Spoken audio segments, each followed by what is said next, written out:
IPO versus direct listing. I know you thought about an IPO in the past. How are you feeling about that decision at this moment when IPOs have been doubling and we're in such a volatile market? Yeah, we've thought about this a lot. We have a value around our community, taking the long view and respecting the community.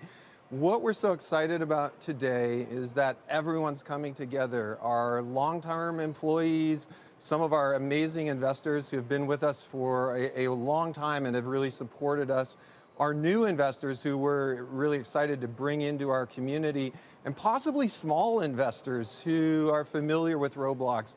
We love the direct listing for Roblox because we're all going to come together and that first trade will be at the same price for everyone.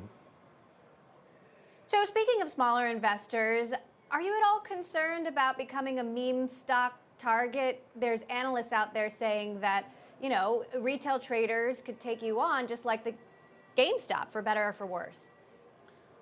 One of our values is take the long view, and with the company over the last 7 months as we started talking about coming here to be public is really looking to the future. We're looking 2 years out. We're focused on building the platform, the technology, building an amazingly civil society, finding the amazing people to power Roblox, and we're really not watching what's going on right now with meme stops. My kids and I spent some time on Roblox preparing for this interview with you today. They're still a little young, but they would stay on there for hours if I let them. What are your plans for post-pandemic growth? I know you're expecting growth to slow this year. How do you continue to grow when we're not on lockdown? And how do you reach older adults too? Yeah, absolutely. We've been growing for 15 years, and everyone at Roblox wants COVID to end as soon as possible. We reach out to everyone around this. But looking to the future, what's powered our growth is the amazing content on the platform and also people coming together on the platform. Today, a lot of the time to play, but in the future, more and more, it will be to learn together or to work together. Inside Roblox, we're holding our company town halls on Roblox and our holiday party. And later today, we're all going to go into a Roblox virtual New York Stock Exchange and get to celebrate this. There's amazing growth opportunities for us in bringing everyone together around the world, connecting people of all ages, and as we expand, thinking about a new vision for what this type of technology will support. So let's talk about content. The first game my kid found was a shooter. It's very popular in my school community. There was a not nice thing said on Roblox by one kid to another kid. Parents want to know about content moderation. Parents want to know about settings and whether you will provide us the tools to better gatekeep the app for our children.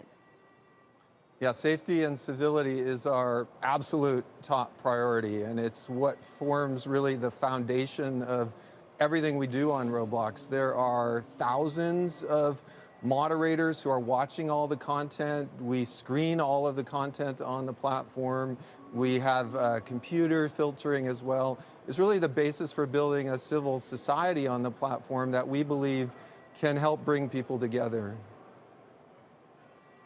Now, I want to ask you about your vision for the metaverse, which is this far out idea that we're all going to be living and working and playing in a virtual world. Elon Musk thinks we're already living in a computer simulation.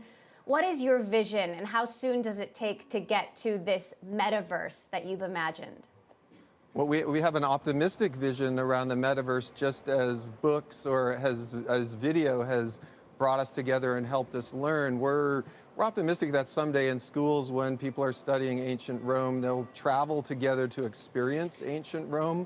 We're also optimistic that as this metaverse comes into reality, people will understand physical versus digital, and they'll balance that just as they do with video and books today.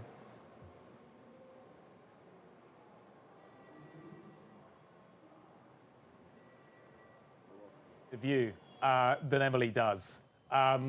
and talk a bit about how this looks like from a parent's point of view. Emily brought up the issue of kind of keeping it clean. And I'm really curious because my kids play this. They are on it quite regularly. We'll talk about which platforms they're on it in just a moment. But I'm really curious, how much is it going to cost you to keep this platform clean as a percentage of sales? And do you see that number rising as it becomes bigger and bigger? Yeah, we've seen one of the exciting things about the Roblox platform is the more we build systems and the more we augment people with computer algorithms and computer filtering, most of our systems have scaled very, very well with our users. Our infrastructure is scaling well, so we don't see any issue with scaling that moderation function, which forms the foundation, really, of the platform. So, David, Saturday morning, my kids are playing. My second son, he's a big Minecraft fan. I hate to say it, but he's on his Nintendo Switch. He's playing with his friends. Then they want to switch to Roblox, and they have to put the switches down, and they have to switch to a different device. Do you think you're going to be opening up more platforms? Because certainly there are, in my experience, huge numbers of kids out there that have got their Nintendos. They can play all kinds of other games on it. The one they can't seem to play on it is Roblox right now. Yeah, it's a really great point, and it highlights our vision for the Roblox platform, and that this immersive social 3D that brings people together, whether it's a phone, a tablet, a computer, a gaming console, someday maybe even a set-top TV box, and of course VR. These are all ways for people to access that content. We're on phones, tablets, computers right now. We're on the Xbox, we're not on the Switch. But those are all awesome potential future places for Roblox. And when do you think that's going to happen? What is the plan for rolling this out? How much more scale can you get in terms of this product? Yeah. I'm not going to comment on any individual platform rollouts, but what's exciting about the scale is it's still very early. We're connecting people around the world, ultimately in China as well. We're connecting more and more people of all ages. And as our platform matures, we'll see more and more people using Roblox for virtual birthday parties or learning remotely, or like we're doing within the company, having our company meetings there. Now, David, you got a lot of cash now. Any plan to use that cash for acquisitions to advance these big plans? Nothing announced, but we've made two incredible acquisitions in the last 3 months, both Loom as well as Embellis.